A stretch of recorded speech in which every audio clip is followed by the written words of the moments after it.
It has often been observed that there's nothing humorous at all about a funny car. They are only a fraction of a second slower down the strip than the all-out AA fuel dragsters, and to sit in one, as I am now, is a truly frightening and claustrophobic experience. The body is just a thin fiberglass shell. In spite of its size, it weighs just over 100 pounds. The driver sits right behind this enormous engine and right beside these rear tires. If something goes wrong, the only way out of this car is through a hatch in the roof. And now we're going to see the two semifinal races in the funny car division. The first one will match the defending NHRA funny car champion, Canadian Frank Hawley, against Tom McEwen of Fountain Valley, California. Then we'll see Tom Anderson of Macedon, New York, against Gary Bergen of Stanton, California. Funny cars. These cars are almost as fast as the top fuel dragsters, which you saw earlier. And in this race, it is Hawley on the left and McEwen on the right. They're almost as fast, and they're a great deal more difficult to drive, Jim, because they have a much shorter wheelbase. They're not as stable when they come off the line.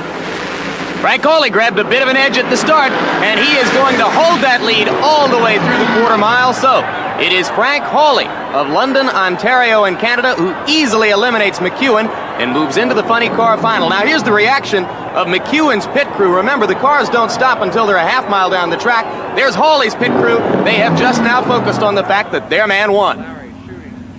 The other semifinal funny car match is between Tom Anderson and Gary Bergen. And until just moments ago, the Tom Anderson crew, including Anderson himself, was completing a major engine overhaul and change. In fact, there goes a new cylinder head right onto the thing. Anderson very, very much involved in the work himself, and it makes you wonder, Jim, as he comes to the line, how can his concentration be 100% after he's just worked that hard on the car? Things have gone well for him, though, in earlier rounds. Anderson is the leading qualifier in this division at 238-plus miles per hour. Interesting that the men considered the two biggest bankrolls in the division, Kenny Bernstein and Don Prudhomme, were both eliminated in earlier rounds. Now there's the start. Bergen on the left, Anderson on the right, and it is going to be Tom Anderson who holds the edge all the way down the track. So Anderson, the leading qualifier, will move into the final against Frank Hawley. We'll take another look at the start, and it is fascinating to reflect that this engine, which won the run for Tom Anderson and has put him into the final, was just moments ago in pieces in his pit. Pretty exciting stuff. You had an engine change. You got it together in time to win a very, very close race. How do you feel? I feel great. I feel good because the car performed like it should. Even with the engine change and everything, it's tough, but we done it.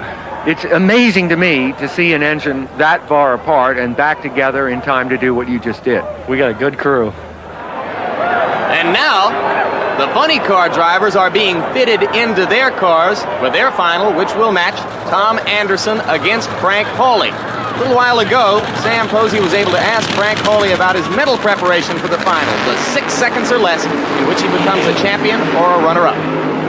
I usually feel pretty relaxed in the car, and for something particular like this final round, I'll have to make a concerted effort to fire myself up for it. So we'll see now if Hawley has been able to fire himself up to the necessary level. That is Hawley in the brown car and Tom Anderson in the yellow and white. Hawley and his whole team have an approach of consistency. Every run they lay down is almost the same, and what it means is that their competitors, Jim, sometimes feel they have to almost overreach themselves in order to beat Hawley. The pressure is more on the competitor than on Hawley. Anderson gets the jump at the start, but now they seem to be even in the middle of the track, and Frank Hawley pulls away to win at the end. So Frank Hawley, who had been the number 2 qualifier in the division, beats the number 1 qualifier, Tom Anderson, to win the race. Well, one of the appeals of drag racing is the unequivocal winning and losing, especially in a complicated world like ours. But in this race, there's a real seesaw battle that gives great excitement as Anderson gets the start, but now Hawley comes on in the middle part of the run and literally powers past him.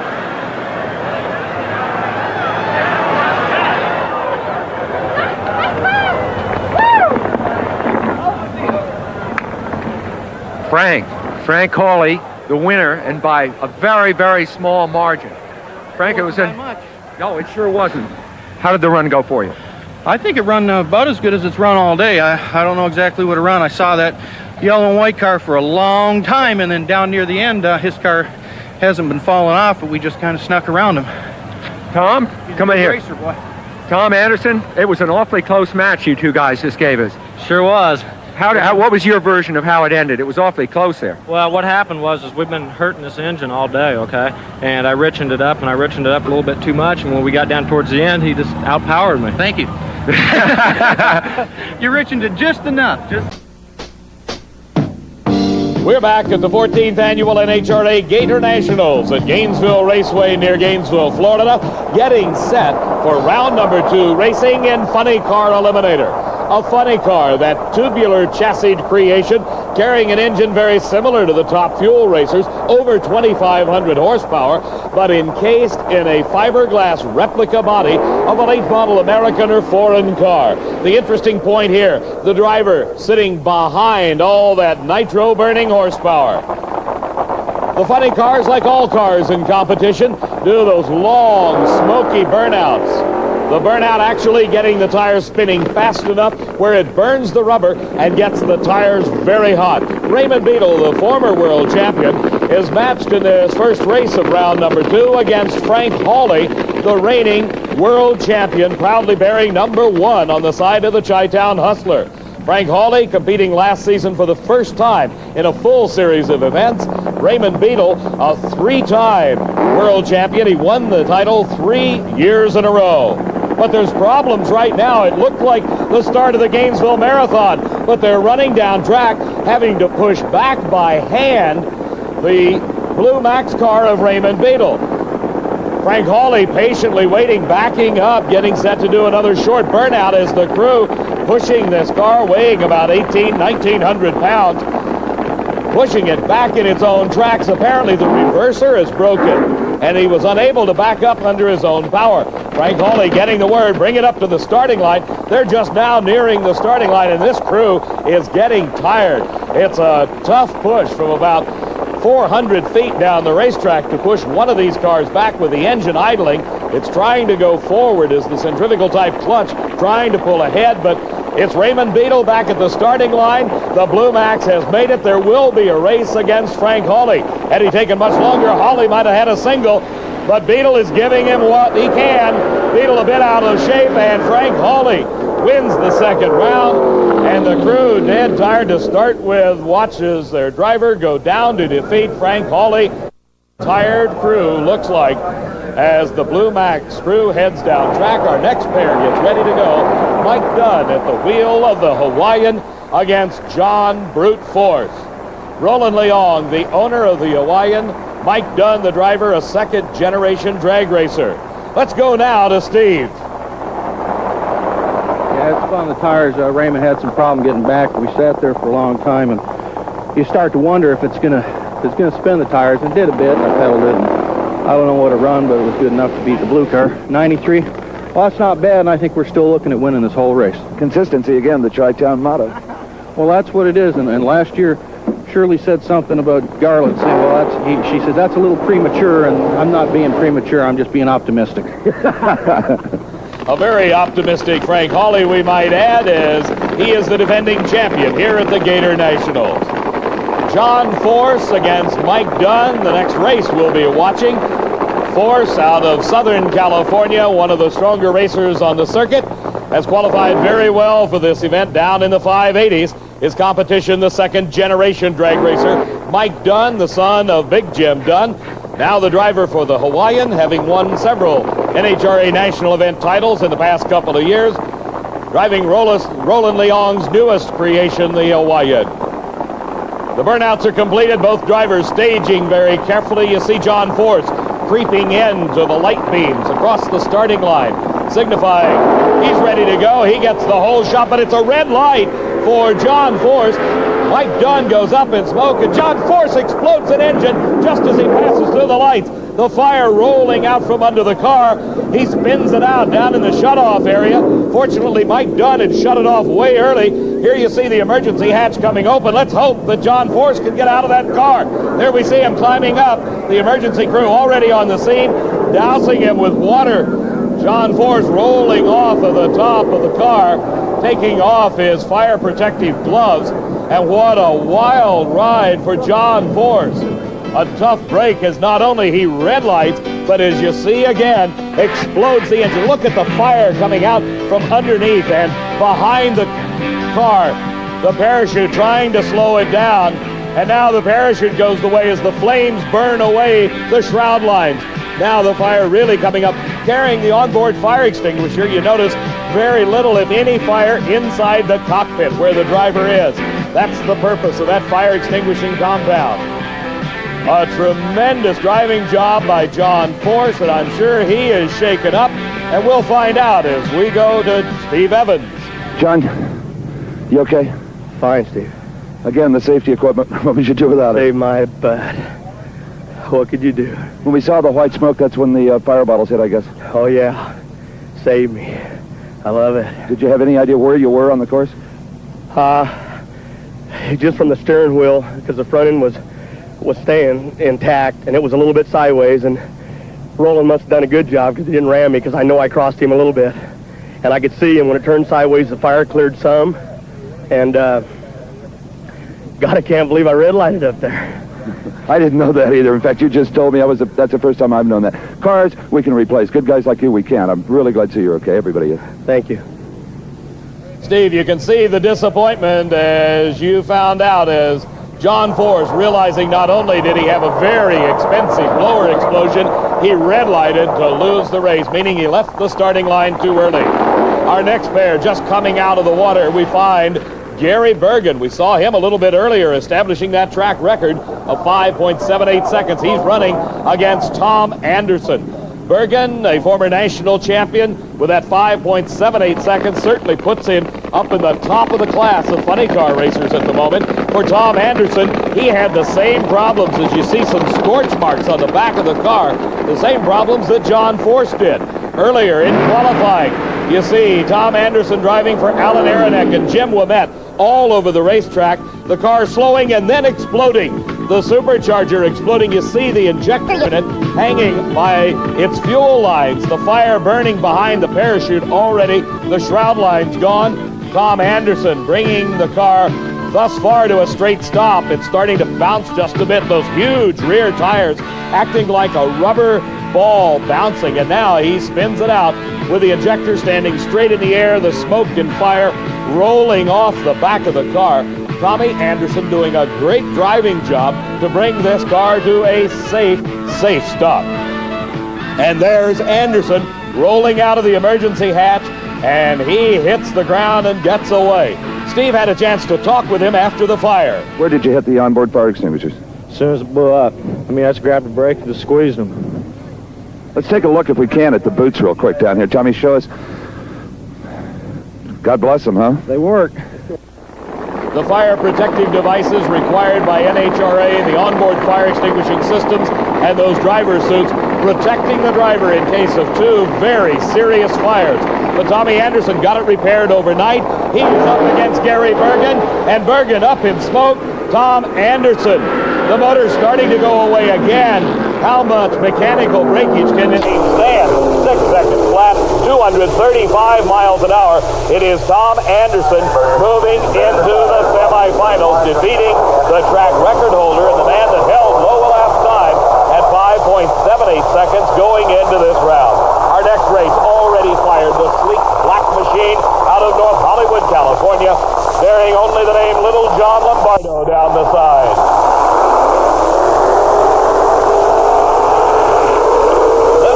One of the strongest racers on the West Coast, up against the traveling pro, Dale Foldy, team partner Mike Hamby in the Warrior.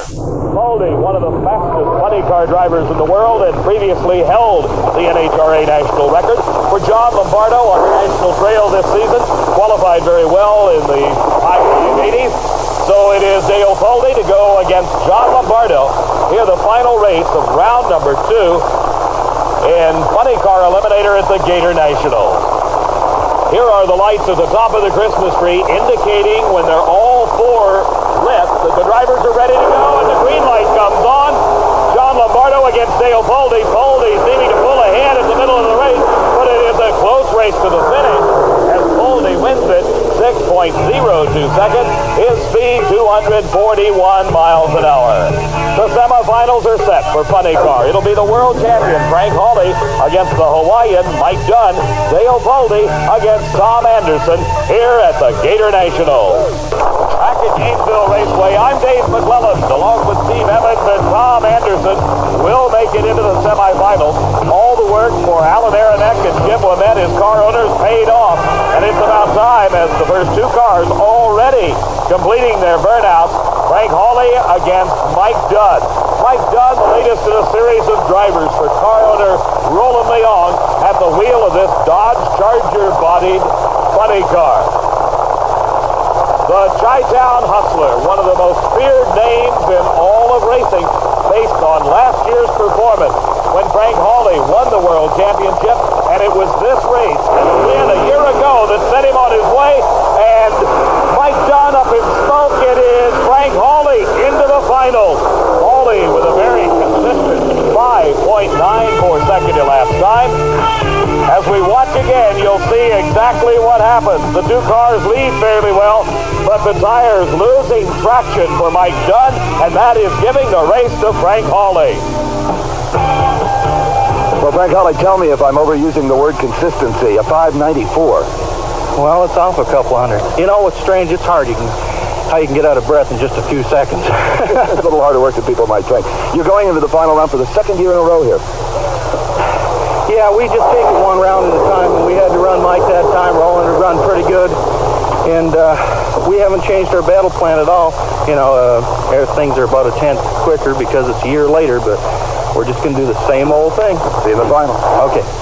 Steve will find out who he will be racing in the final. Will it be this man, Dale Boldy, or his competition, Tom Anderson?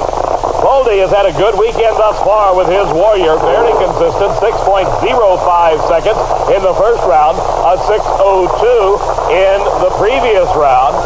And Tom Anderson, we know his problems. He had to fire in qualifying. They had to put the car back together. They burned a few pistons in the round before, but they have been around the 6-second flat zone.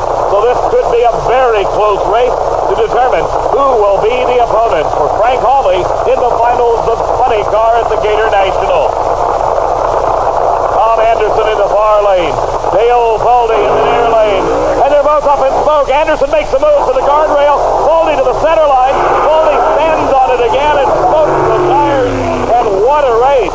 Forget the time. That doesn't matter.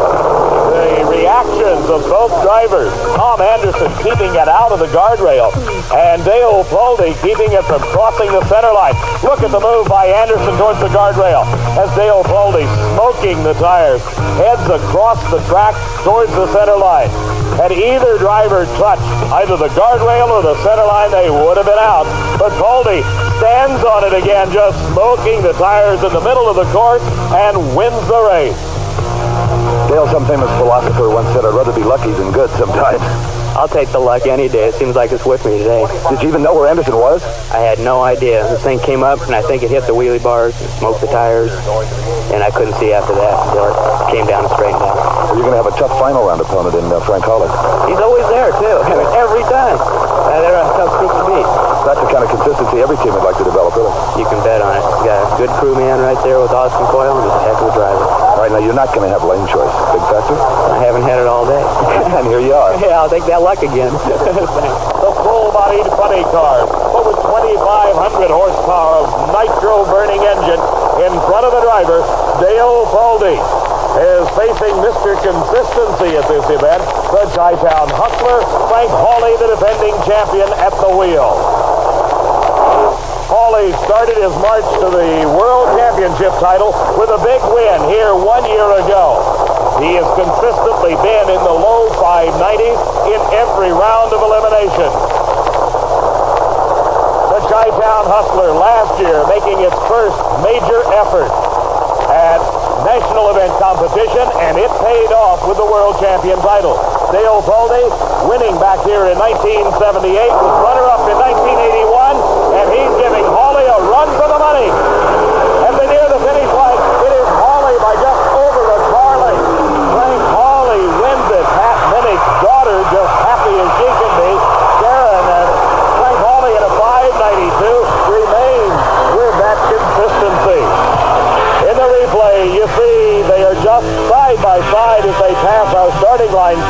competition. But at the finish line, approximately a car length and a half separating the two drivers. The young Canadian Frank Hawley wasting no time coming out from under the Dodge Charger Chi-Town Hustler.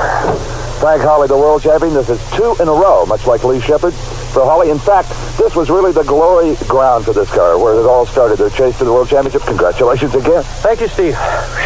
You spun the tires a lot in the middle. Side by side, 5-second runs. You ran a little bit quicker. Really? What was it? Do you remember? I mean, I saw the car for a long time.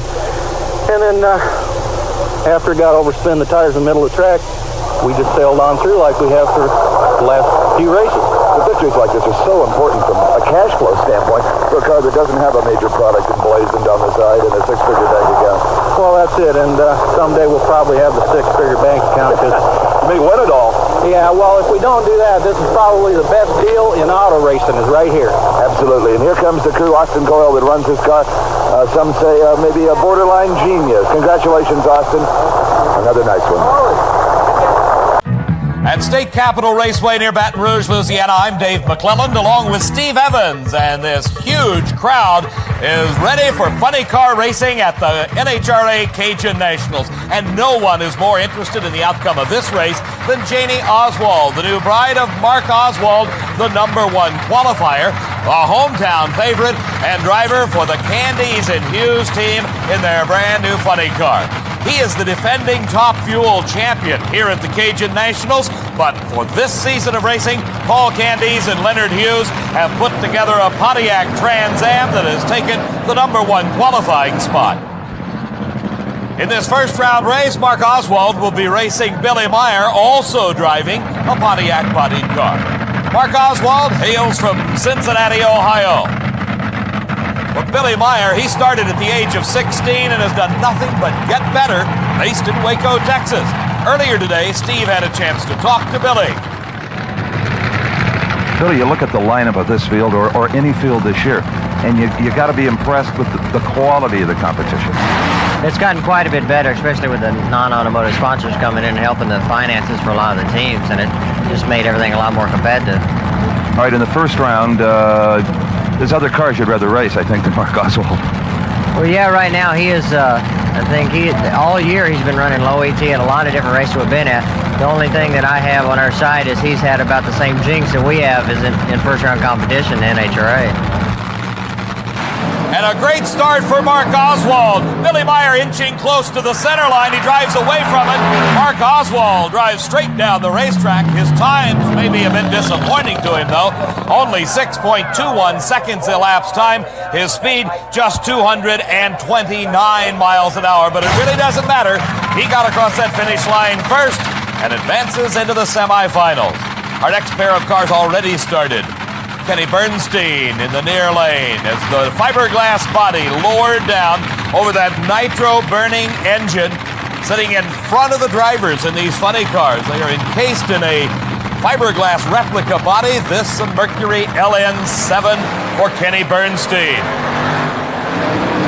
In the far lane against Bernstein in this first round race is Dale Poldy. He drives an '83 Pontiac Trans Am funny car. Kenny Bernstein originally started his racing career in Waco, Texas, dropped out a few years, came back, and is now based in Dallas. For Dale Poldy, he is a Southern California racer all the way. In the San Fernando Valley, Van Nuys, California is home base. Steve has had a chance to catch up with our first round winner, Mark Oswald. Mark Oswald coming out of his fire suit on a hot day like this, that's the first thing you want to shed, even before the helmet. So Mark's going to be tickled, obviously, to have gotten through the first round, but Mark, a 621 is not what you wanted. Oh, yeah, it was sick. It didn't have any power at all. We got a little bit lucky there. I don't really know what happened to Billy.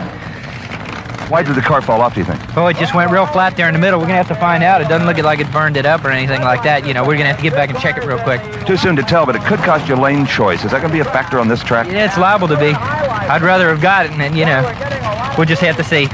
Okay, here comes your crew. Mark Oswald's wife, Janie, just a bit camera shy for our Diamond P cameras. On the starting line, nobody's camera shy. Kenny Bernstein and Dale Poldy. They're set, the crew's making their final checks, but it's all up to the driver at this point.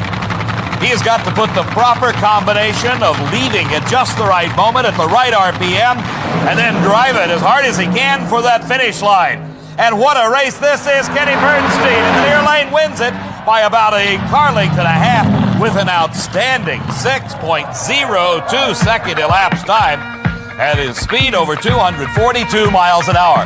Off the starting line, they were very close, but later down the track, as you can see, Kenny Bernstein pulls away from Dale Baldy to take that all-important first-round win. Well, Kenny Bernstein is going to be delighted with a win and a final lapse time of 6:02, but now he discovers that there's a huge puddle of oil coming out of this car and apparently has knocked a rod through either the side of the block or out of the pan, and Kenny right now concerned about keeping the parachute dry and getting out of this oil.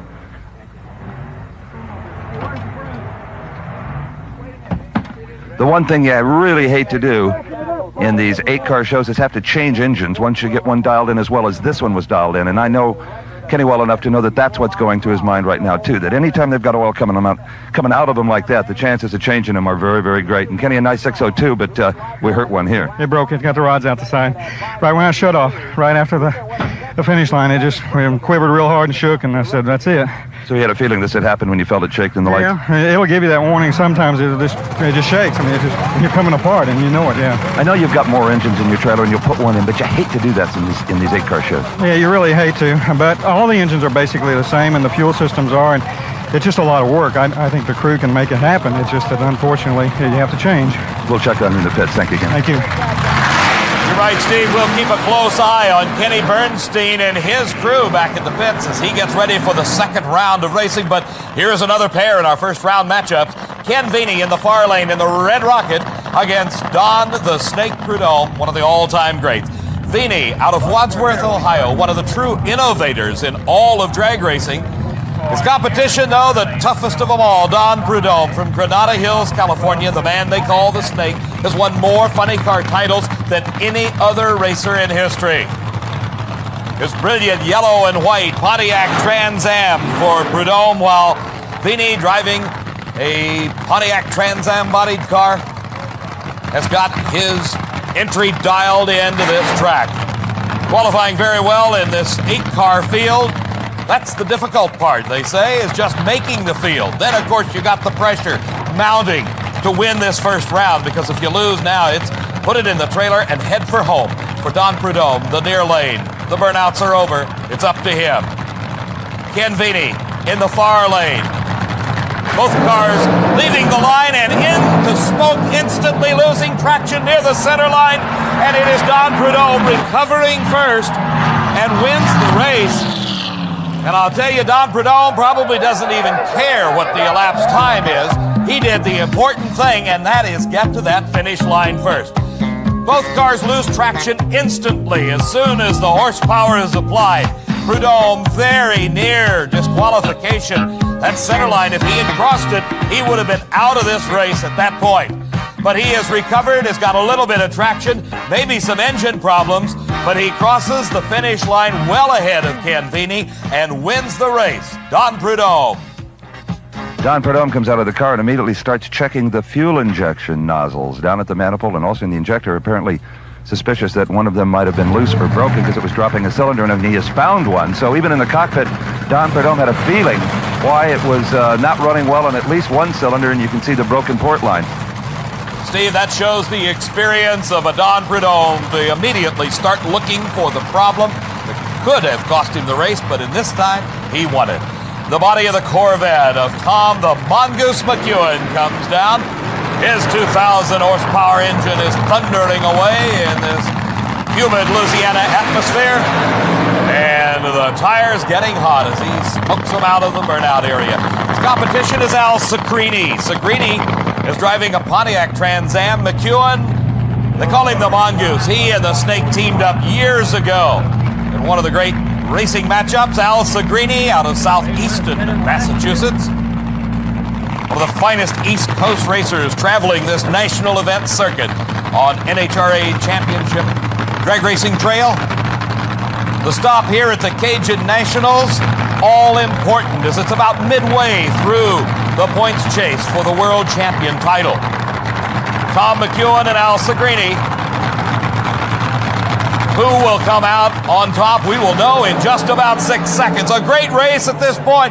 It could be anybody's race. It is Segrini pulling it out at the finish line with a fine 6.07 seconds elapsed time. His speed, 240 miles an hour plus. Look at the two cars, the gyrations and the twisting and the movement of the bodies and the chassis as those huge tires just glue themselves to the asphalt. At State Capitol Dragway, streaking across the finish line is Al Segrini, the winner.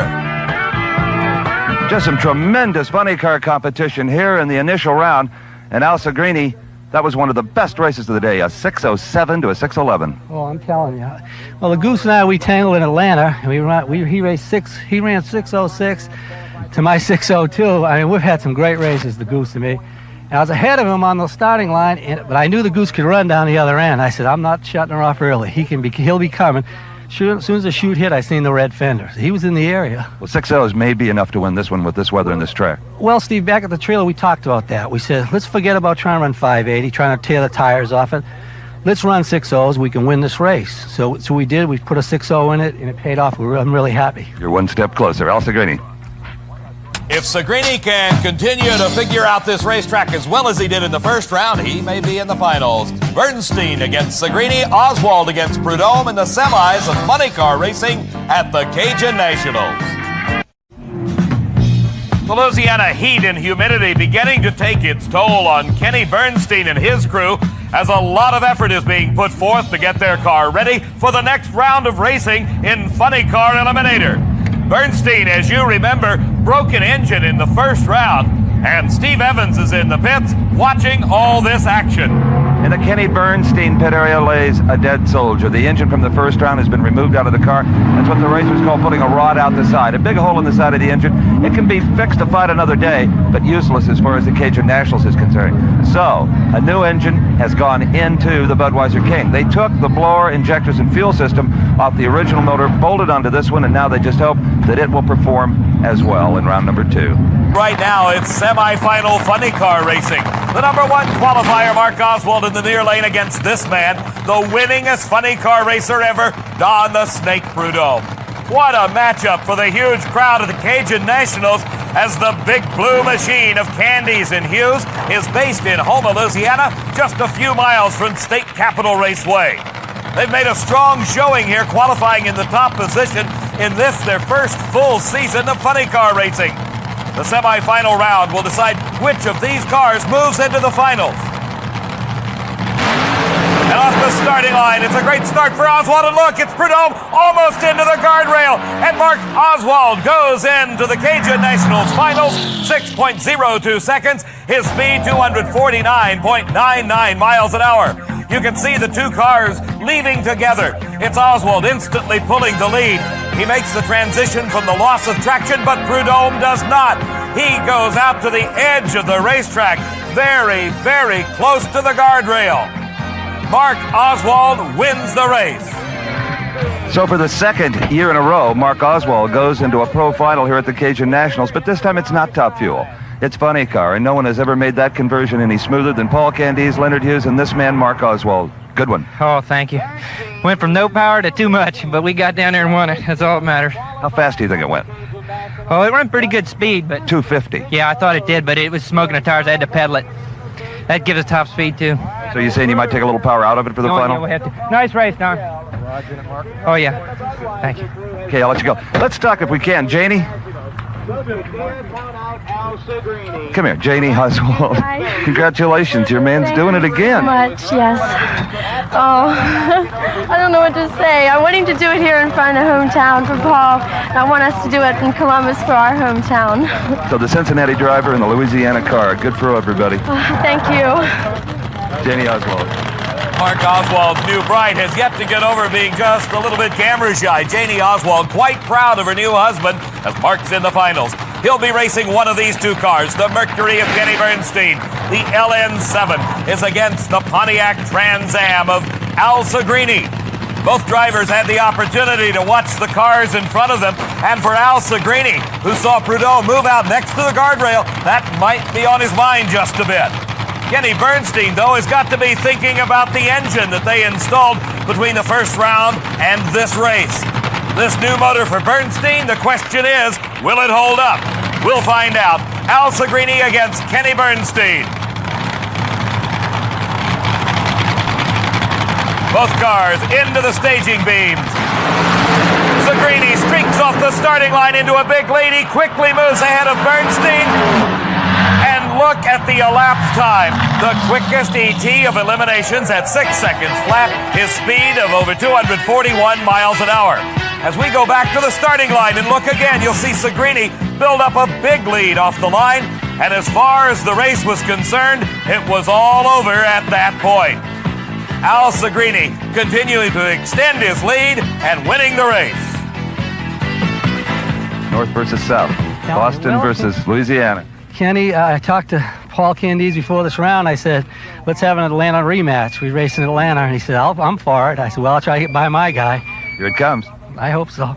Paul Candies and Leonard Hughes with Mark Oswald driving against the Massachusetts-based car of Al Segrini. Every eye is watching the starting line because this is their hometown king, Mark Oswald. He is defending Top Fuel champion, but he moved into funny car this season and is off to a great start. The staging process completed and a great start for both cars. Side by side, a little smoke coming off the tires. Segrini pulls ahead and Al Segrini wins it. 6.11 seconds elapsed time. His speed 243 miles an hour. Segrini and Oswald as the tree goes green, leaving the starting line side by side at the same time they smoke the tires, losing traction. But it is Segrini who appears to have recovered best, and he pulls ahead of Oswald at mid-course. He holds that margin all the way to the finish line and the funny car champion title.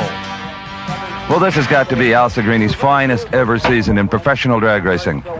That is his second major NHRA championship this year. First the Winter Nationals, and now the Cajun Nationals. Al Segrini, congratulations. I'll tell you, I told you it'd be a driver's race. Heck of a race. You left first. Yeah, I left first. I had it up in the air one time. I pedaled her once.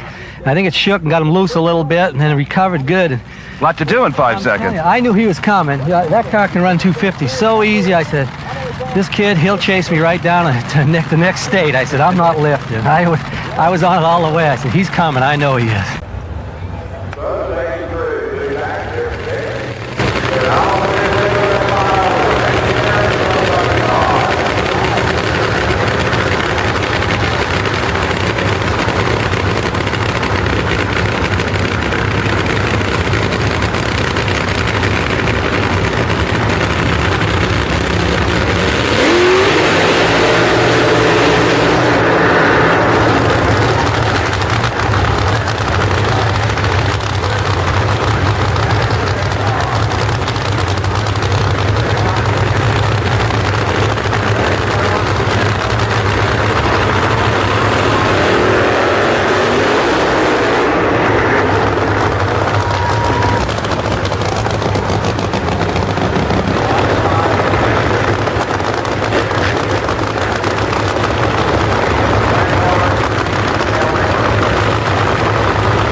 here in the pit area right now with Al Segrini, the driver of the Super Brute Pontiac Funny Car. A little bit about your background. What type of training do you have to drive this type of fuel funny car?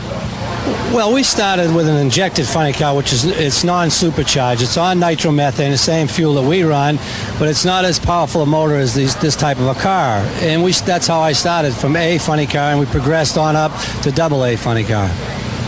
Well, this certainly is an impressive team effort that you have given us here this weekend. Cost a lot of money to operate this type of racing team, doesn't it? Well, definitely. This type of racing, if you're going to race on a caliber that we do, you have to do it. We were fortunate enough to have a sponsor, Fabergé, to sponsor us in this racing operation we have. We have an excellent crew this year. Everything's going very well with us. We're progressing on. We're winning a lot of races, and we're really, really pleased with it. Well, of course, the car that Al drives is a 1983 Pontiac Trans Am. Let's take a look and see just what makes up a fuel funny car. Well, it does look very much like your standard 1983 Pontiac, but underneath this thin fiberglass shell, it's something totally different. Let's lift the body off and take a look. Let's take a peek.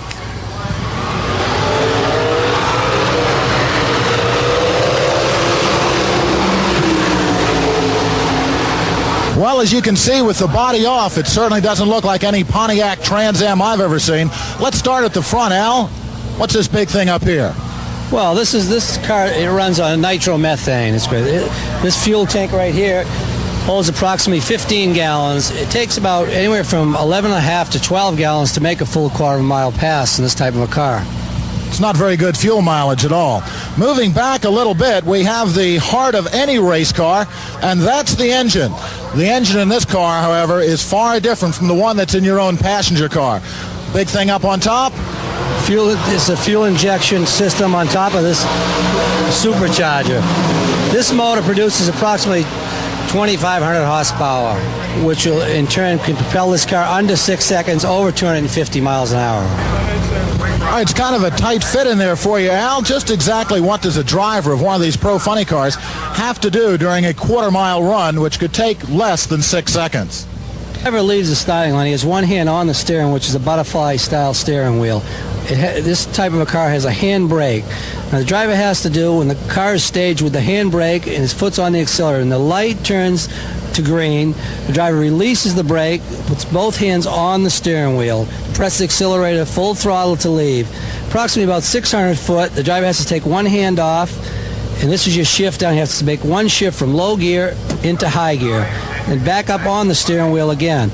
Once the driver reaches a quarter mile down at the finish line, when the body is on the car, the parachute release lever is about here. The driver puts the parachute out, releases the throttle, comes over to this hand, shuts the fuel off. It's the only way this car shuts off is with the fuel. There's no ignition system as far as in the car for the driver.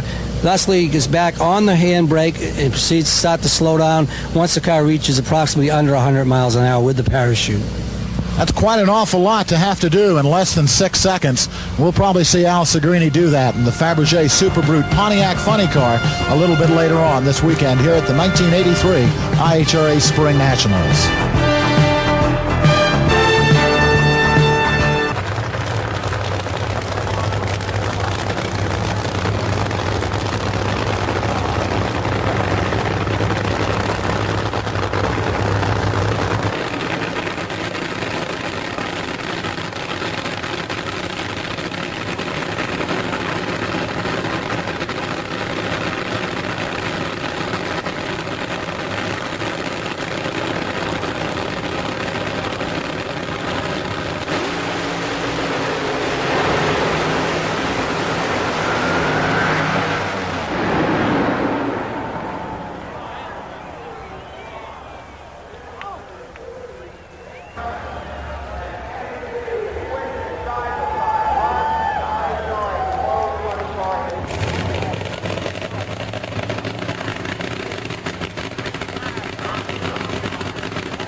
go to the last time, previous round. Don Bordeaux. First round, race by the third and the big number, this on his way. Running the final, Pro Funny Car with Don and Zach Bordeaux up against Mark Oswald, the Kansas City car.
Mark Oswald, Spring National Pro Funny Car champion. Mark, a whole shot there in the starting line that did the job for you.